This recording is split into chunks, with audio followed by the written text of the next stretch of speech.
Today, I'm breaking down exactly how to find cheap houses to buy, strategies that work in any market, cost you nothing to use, and can lead to serious profits. These are the exact same methods I used to become a multimillionaire before the age of 30, build a $10 million real estate portfolio, and consistently generate over $400,000 a year in passive income.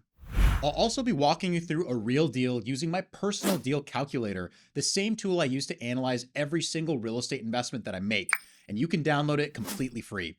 Just click the link in the description. Whether you're wholesaling, fixing and flipping, or buying rental properties, this video will show you how to find better deals, avoid costly mistakes, and earn more on every transaction. All right, so let me show you exactly how I do this step by step.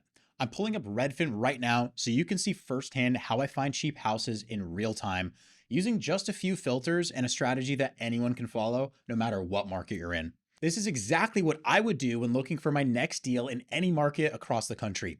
And there are other tools such as Zillow, Homes.com, LoopNet, and even Realtor.com that you can work this exact process on. You really don't need any fancy tools or software. I'm literally just using what's available for free to all of us. The key is knowing what to look for and how to pursue these properties. So I'm going to walk you through all of that right now. So for this example, I'm just going to choose a random market. I've been hearing a lot about Milwaukee, Wisconsin, because it's been making headlines and it has a lot of great opportunities for investors. So let's just go ahead and take a look at Milwaukee. All right, so the first thing I'll do is just go to redfin.com. One of my favorite websites on the internet. I suggest you guys make a user profile. I'm not endorsed by them, although I should be, but you can just go ahead and type in any market. So you can type in your market. I'm going to use Milwaukee for this example, Milwaukee, Wisconsin.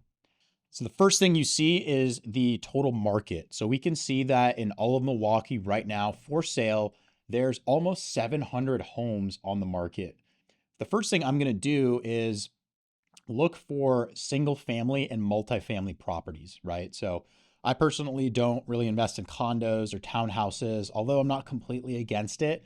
For my purposes, I mean, you can choose whatever you want, but I'm just going to look for houses and multifamily properties.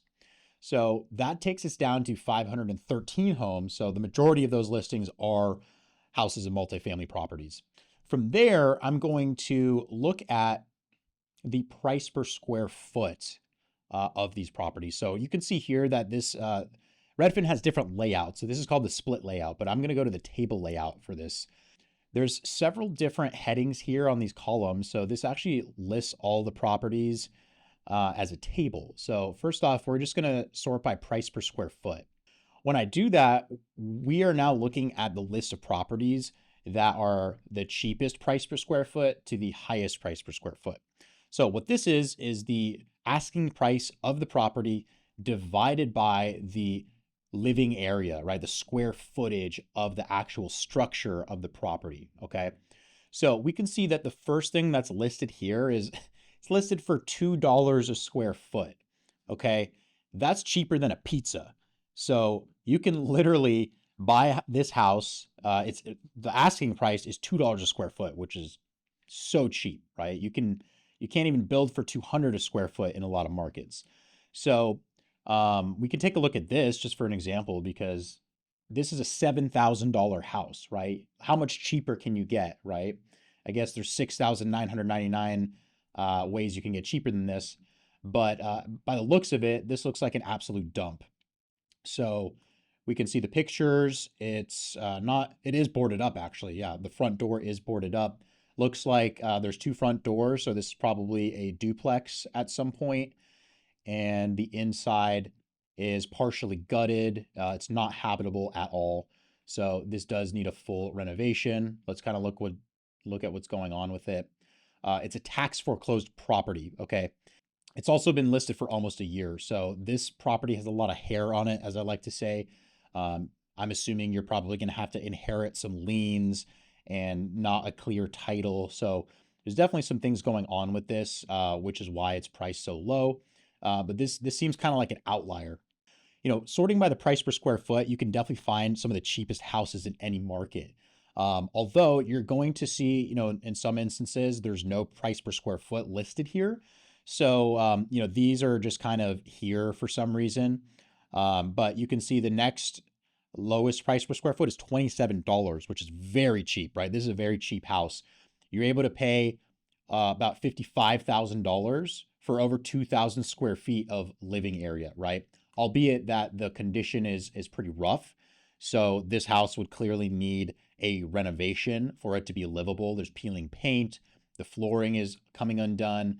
So there's a lot of issues with this property, right? But that's what we as real estate investors do. We solve problems, we improve properties, and we create value, right? We create equity, we build our net worth through forcing appreciation. So these are the kind of opportunities that real estate investors look for.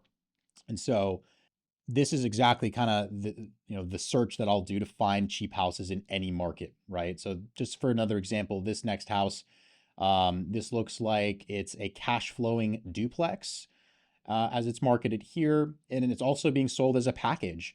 So it looks like there's a property maybe on a few streets over on 39th Street that's also being sold by the same seller.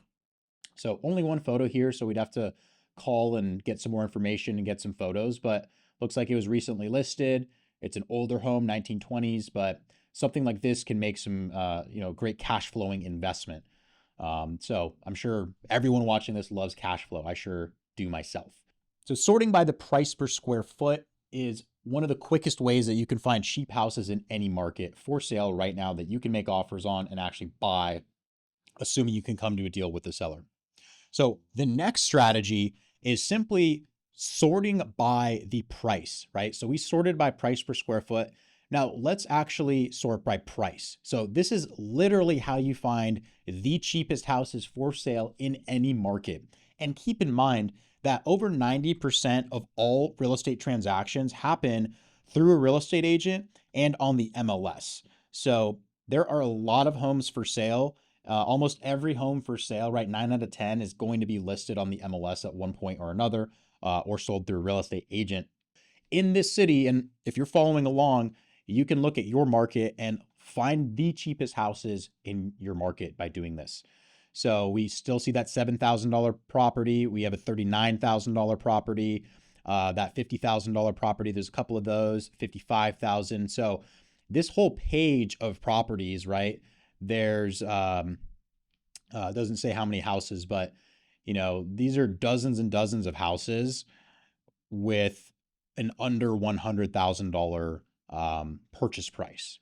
So the average for Milwaukee is $165,000 purchase price for sale right now, according to this data.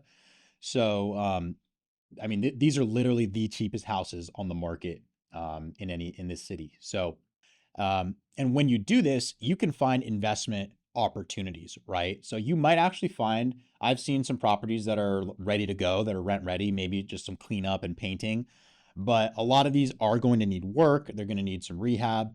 So you can build that into your numbers, build that into your budget. And even if you're a first-time home buyer, you might consider doing that because you can create some serious equity. You can put yourself in a situation where you're making your living conditions, right? You're making your housing an investment, and you can actually multiply your money that way. And there's some great tax breaks if you do it that way.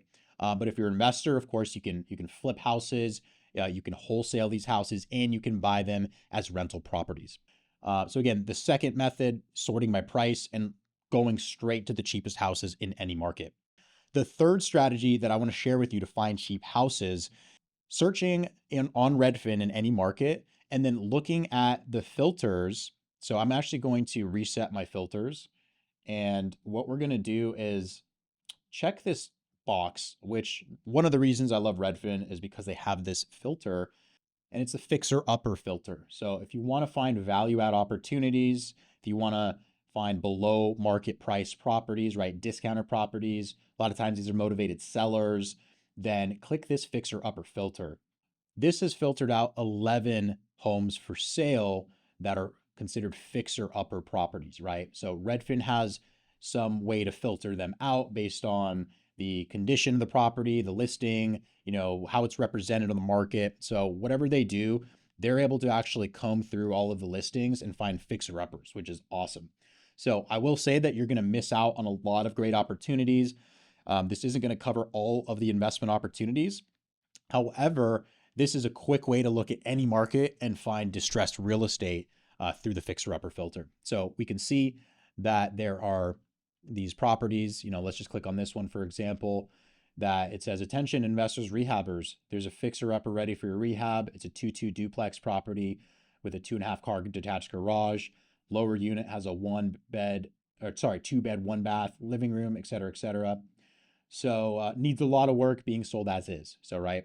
That's why it's a duplex selling for $70,000. That is very, very cheap and affordable, right? So I would say Milwaukee in general, compared to a lot of other markets, is already affordable, right? It's already cheap in comparison to most other markets in America. And even within this market, we can now use these search parameters to find the cheapest of the cheap houses in Milwaukee, in really in the country. So that's what I wanted to mention, is using that fixer upper filter. So if you're looking for distressed properties, if you're looking for cheap houses, this is a fantastic way in any market to do so. Now, the fourth strategy I want to share with you to find cheap houses is what we call the keyword search method. Every one of these listing websites has the ability to search for keywords within their entire inventory that's listed. So all you have to do is go to the filters on Redfin, or really any of the websites that you're using. And then I'm just going to, again, reset the filters. So we start with a clean slate. Again, there's 689 homes for sale without any filters on. So now we're just going to find the keyword search right here. It's not just about having a keyword search function, it's about what to search for. So there are certain keywords that I like to use, including cash, investor, investment, rental, TLC, and also contractor. So these are some of the buzzwords that a lot of times listings will have embedded in them to attract investors, to attract cash offers. So I'm just going to start with the word cash and see if that results in anything. And sometimes it's not going to result in anything, right? Every market's different. Listings are always changing every single day, every single week. So fortunately, so if I use the word cash, we now see 54 homes for sale. So let's just kind of take a look at this one, for example. This is a huge triplex over 3,200 square feet. Each unit is 2 bedrooms. All units currently vacant.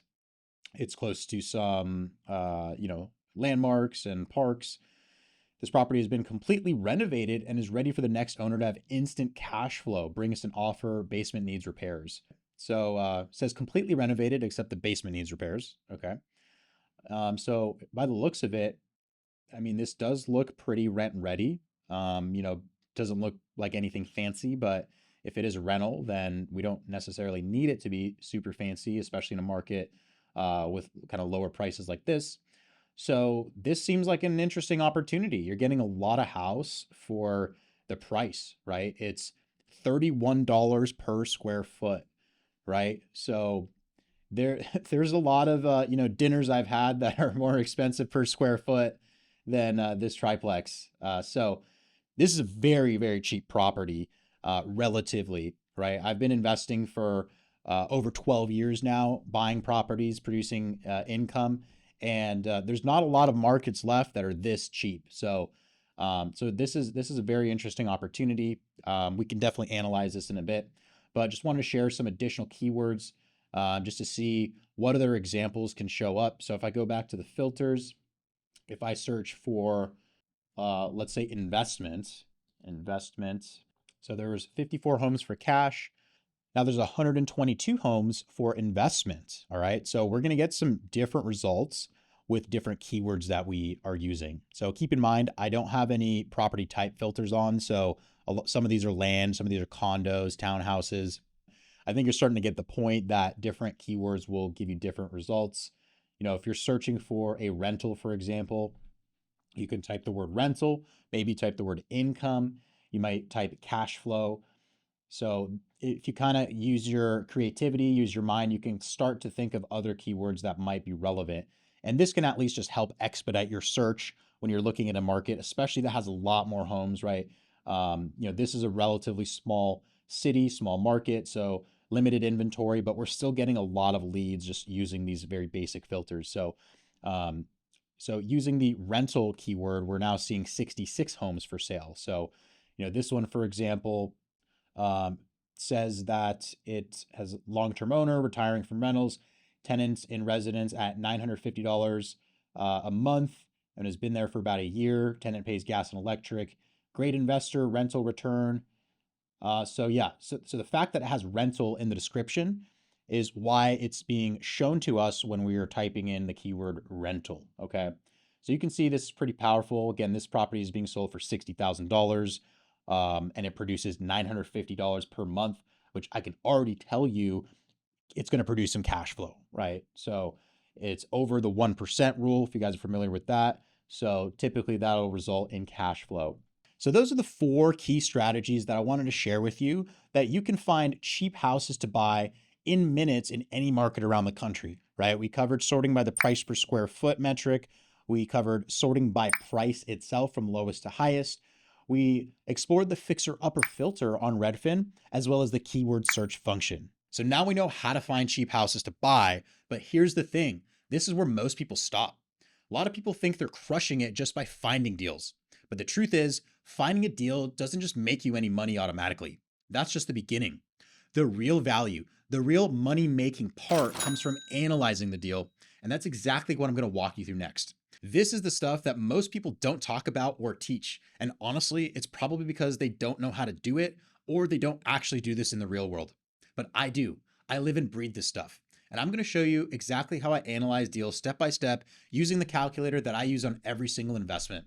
Plus, I'm giving you these calculators to use for free so you can follow along, learn how to use it, and start closing profitable deals. Be sure to click the link in the description to get your copy right now. All right, so here we are on the deal calculator. This is specifically a fix and flip wholesale calculator. So this is what I use in my fix and flip business. This is what we share with our students who are flipping houses all over the country. So first off, I like to start with the end in mind, right? We start with the after repair value of a property. So I'm just going to choose a random deal so we can analyze it through this calculator together so that you can get comfortable with this tool and you can start using it in your business. So again, click the link in the description to get your copy so you can follow along. I'm going to hop back over to Redfin and just kind of take a look at some of these opportunities and we can analyze this deal together. This is a 4-bed, 2-bath, almost 2,500 square foot. Looks like it's a 2-family home. Okay, so it's a duplex and each has 2-bed, 1-bath. So, and it does need quite a bit of renovation. So let's say we run the comps on this property and we find other duplexes that have been fully renovated, rented out for top dollar, and then they have sold for about $250,000. So that would be a pretty safe bet to say that the ARV would be $250,000. So we would then go ahead and plug our ARV right here. And if you want a more detailed step-by-step breakdown on how to find the ARV, go ahead and check out our other video on the Real Estate Skills channel where we do go in depth on actually running comps and determining your after repair value. So go ahead and plug in your ARV here. And then now we want to plug in our repair costs. So, what are our repair costs, right? So we have a different tiered method depending on the after repair value. So if we're going to be flipping this house and this is kind of in the $200,000 to $300,000 range, I would estimate about $35 per square foot to renovate this property and get it ready for resale. So that puts us at about I'm going to round up to $87,000 of repairs. So I'm going to plug my repair budget into our spreadsheet. So now we're going to talk about the holding costs, right? So the holding costs are the property taxes, insurance, utilities, HOAs, if applicable. But we're just going to go ahead and look at what's the tax rate for this property. So a lot of times property taxes are reassessed after a property sells. So the current tax rate may not apply and it might actually go up. So what you can do is you can use the taxes on Redfin, which are public information, or the county assessor's website. Use that as a baseline, but know that you might want to round up just in case it gets reassessed again. There's also property tax estimator tools online, which can estimate what it's going to be after you actually close on the property. So I'm just going to use last year's taxes as a reference, just because I imagine it'll be kind of similar in this case. The insurance, I like to ballpark around $100 a month. The utilities, I would ballpark around $150 a month. This property is not in an HOA, so that remains at 0. And I'll budget around 1% for closing costs, right? So if you're in a much lower price point, then I would actually bump this up to 2 or 3%, but 1% will be sufficient for this purpose. And then from here, we just have to decide, what price is going to make sense for us, what it's going to get us out of bed to manage an $87,000 renovation, resell it, and walk away with a nice net profit. So we're just going to figure out what price makes sense, but we also need to talk about the hold time. So my rule of thumb is for every $10,000 of repairs, that's going to take about a week to renovate. So this is going to take us about 9 weeks if I round it up, because $90,000 divided by 10,000 is 9. So that'd be 9 weeks. And then if I add another week of, when we put the property on the market, it's going to take about 30 days on market to find the buyer and go under contract, and another 30 days to close. So all in all, this project should take about 5 months from the time we buy it to the time we are able to resell it to an end buyer. So I'm going to put 5 months for our hold time. And so let's just start with the asking price, right? So what are they asking? They're asking $95,000. So I always like to just start with the asking price to see if it would make sense. You'd be surprised. A lot of times it does make sense. And, properties do get bid up to where, I've bought properties for, $300,000 over asking, and it still made sense, still made a great deal.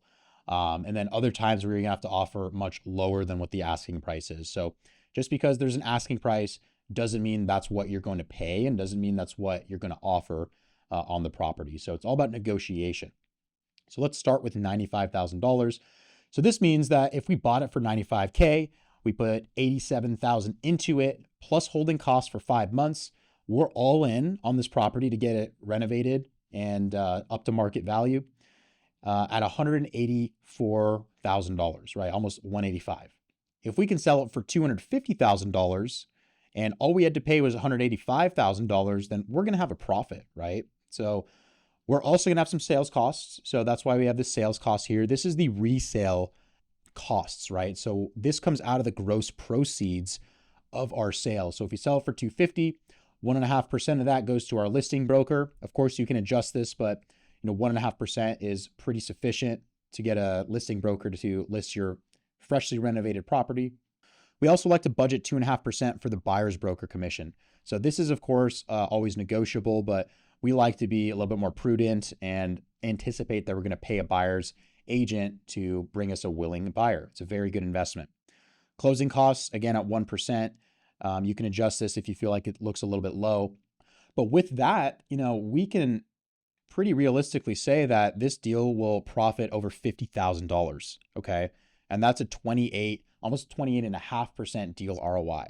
So even at the asking price, this would make a good deal. Again, if we determine the ARV is 250, rehab budget's under 90K, this would make a great deal.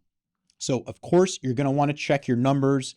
The output of this calculator is only as good as the input that you actually put in there. So again, check out our other videos to really see how to calculate ARV, how to estimate repairs, and then how to really calculate your offer price.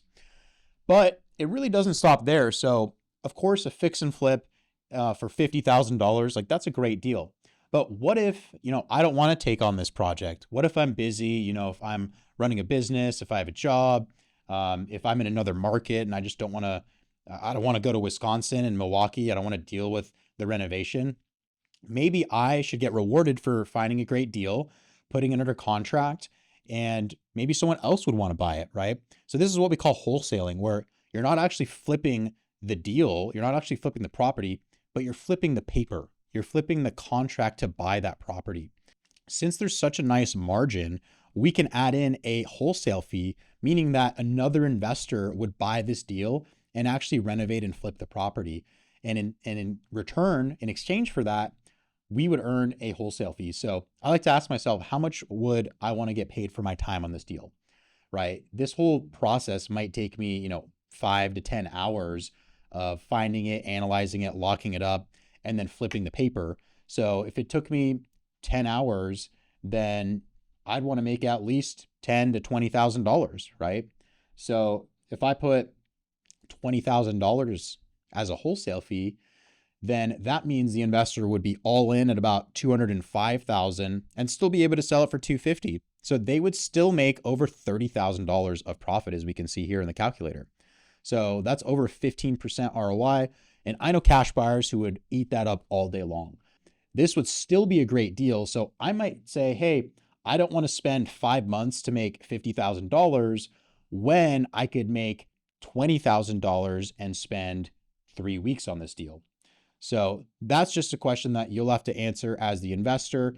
And really, that's the power of having multiple exit strategies and being so calculated with your numbers that you can confidently sell this deal to another investor and everyone's winning. If I wanted to keep this property as a rental, then I would need to use a different calculator and run a different calculation. So I'd want to know how much cash flow that this property produces. I'd want to know how much cash do I have to put into it and what my cash on cash return would be. For that, we're going to hop over to our cash flow calculator to run the numbers on the exact same property. So if I just hop over to this other tab, and again, if you don't have this yet, go ahead and download the calculator so you can follow along. Let's just go ahead and plug the numbers on this property. So what did we say? It was a $95,000 purchase. So I'm just going to plug in $95,000 as our purchase price. Since it's a duplex, we'd probably be putting 25% down, which is almost $24,000. The rehab budget would probably be less because we would be turning it into a rental. And normally you don't have to go as over the top with your renovation if it's going to be a rental. So instead of our budget of was $87,000, I'm going to budget about, let's call it $60,000, right? So still pretty hefty budget, but not as much. So we can still get top dollar on the rent. Closing costs, I'll budget about $3,000. And so that means the total capital required, including our down payment and renovation costs, would be $86,000, almost $87,000. So of course, there's ways where you can actually finance this with private money, with hard money, and then do a refinance after the fact. But we're going to just look at it as if we bought it on a conventional loan and then we self-funded the renovation. So our loan terms are detailed here. So we have a 30-year term. We have a 75% LTV loan and a 6.5% interest rate. So we're borrowing over $71,000 and our monthly payment is going to be $450 a month or about $5,400 per year. So let's figure out how much this property is going to rent for. So this is a duplex, right? So we have 2 units and we can produce income from both of them. So what I like to do when I haven't looked at a market at all and I just kind of want to get a rough figure of what it can rent for, I like to look at the Zillow rental estimator. So this is just a tool that kind of automates the rental rate that you can get. You know, how much can you charge? It's not always completely accurate, so take it with a grain of salt. When I really want to know what the rent is, I'm going to run my own comps, decide, how much can I get based on what's actually available. So Zillow does a decent job of actually pulling comps. So I can actually see a nice little comp set here. And we can see that there are similar duplexes, like for example, right here, this is a 2-bed, 1-bath, 1,160 square feet is the unit size. And so our unit size is about 1,200, a little over 1,200 square feet per unit. So this is pretty in line with what we're seeing here, 1,025 a month, 1,050 a month. There's a 3-bed, 1-bath going for 1,100. So, based on these few comps, I'd say we're about, 1,000 to, 1,100 a month, give or take, right? If we're spending $60K to renovate it, we're probably gonna have a pretty comparable and pretty competitive product. So let's just be conservative and say $1,000 a month per side, right? This is a duplex. So total, we're renting this for $2,000 a month. So I'm gonna plug in $2,000 here. And utilities paid by tenant.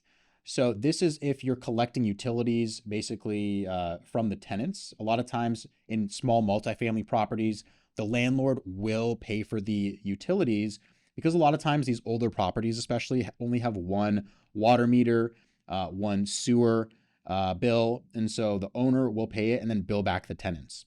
So that's how some of my properties are. So let's just say that we are billing the tenants about $300 a month, so about $150 aside for utility reimbursements. And and then basically we're going to have to expense those utilities. So it's kind of just going to be a wash because it's a reimbursement. So you could put, 300 here, and then you might be paying, 150 for water, sewer, garbage, and then another 150 for gas and electric down there. So let's kind of work our way down. So we have a total income of about $2,300. Again, the rent and the utility reimbursements, leasing fees. So sometimes management companies will bake that into their fee that they charge every month. Sometimes they charge one-time leasing advertising fees. So you'd put that there. Property managers typically charge about 8 to 10% in these size of properties. So I'm going to put 8% here for our management fee.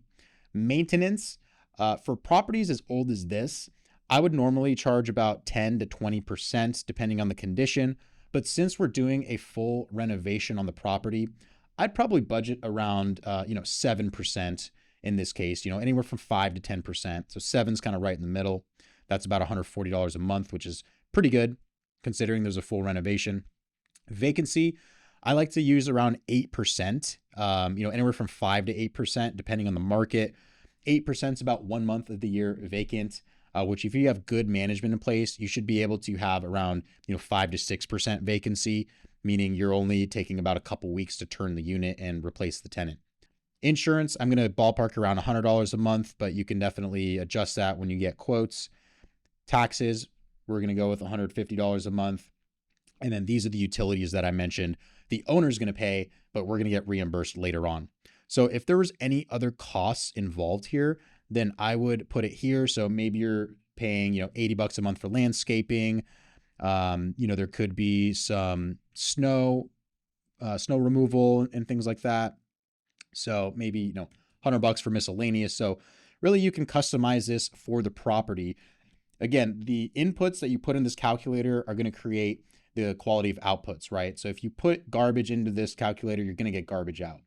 So just be calculated with the numbers that you're putting in here so that you can make strong offers that you feel confident in and ultimately make good investment decisions.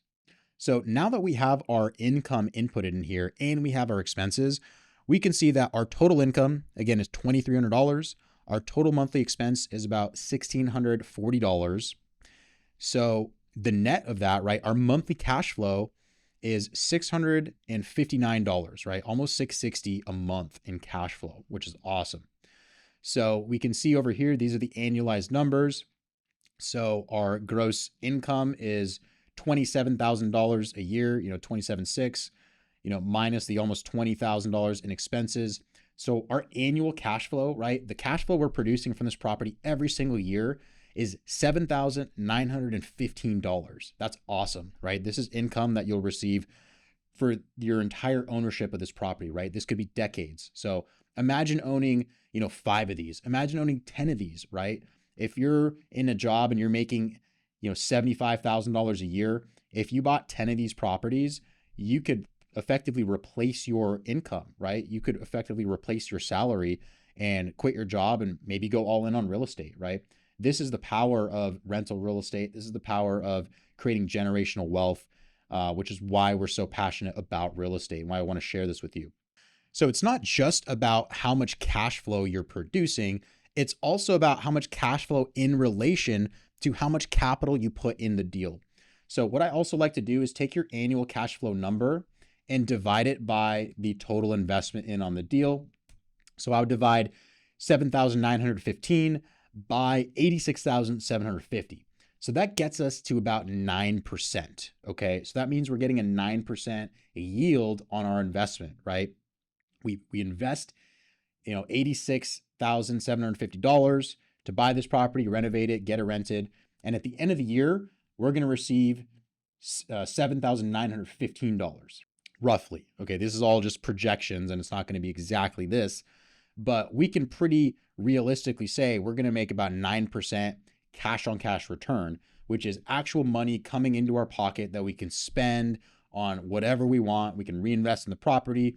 We can start saving for our next property. We can use it for our lifestyle. And think about the power of just owning a lot of these, right? So keep in mind that this 9% does not include that every month we're paying down the mortgage, right? A portion of this $450 is going to pay off your loan, which is building your net worth in your sleep, right? It's building your equity every single month. This also doesn't factor in the appreciation on the property, right? Even if it's just a modest, 2 to 3% per year, that's amplified because we're using the leverage, right? We only put 25% down on this property.